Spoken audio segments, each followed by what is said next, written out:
Dr. Kennedy Graham. Mr. Speaker, split call. Yep. Sorry?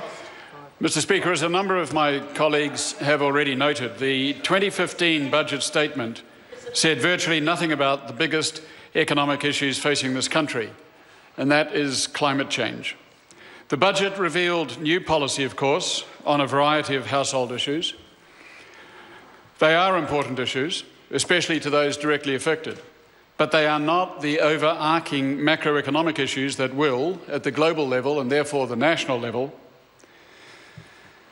overwhelm everybody if they are not properly addressed. The Minister is tinkering at the margin with his 7th budget. It's like the captain of a ship transferring his passengers into a dinghy with an outboard motor. Both are heading into the hurricane ahead. The captain is saying, not to worry, we have just enough freeboard to stay afloat. He's saying this even as the sea is getting bigger. That hurricane is climate change, sir. Literally, hurricanes, storms and floods that are already occurring. Why is extreme weather relevant to New Zealand's budget? Because the stress on the planet's resources through global population increase and burgeoning economic activity per person is unsustainable. We're incurring today a global ecological overshoot of 50%.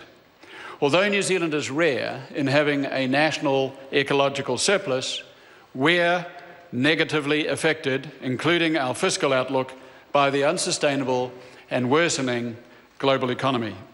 That's the reason the Minister is failing, even though he's widely seen as a successful economic steward. The most important global meeting to date occurs in December, the 21st Annual UN Conference on Climate in Paris. It's equivalent to the failed conference in Copenhagen in 2009. More important because we've lost 6 critical years. Yet not a word on this in the budget. The world has lost ground. No longer are the negotiators engaged in global planning. Top down is out, bottom up is in. Binding commitments are out, voluntary contributions are in.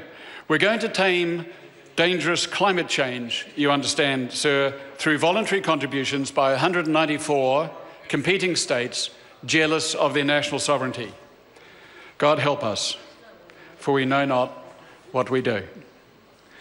That voluntary contribution is, in the latest jargon, labelled INDC, Intended Nationally Determined Contribution.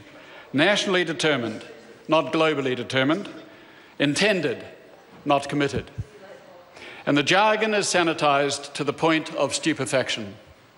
Global warming above 4 degrees, labelled by international organisations as catastrophic, is described by this government as, quote, having substantial environmental, economic and human impacts.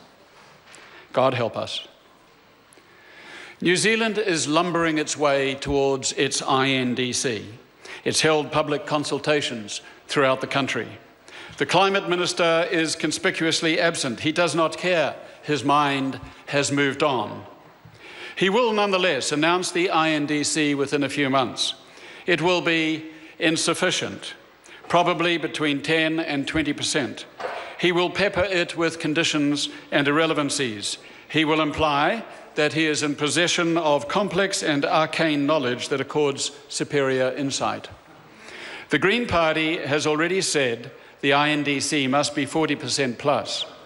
That would bring New Zealand's net emissions from 67 megatons today down to 40 megatons in 2030.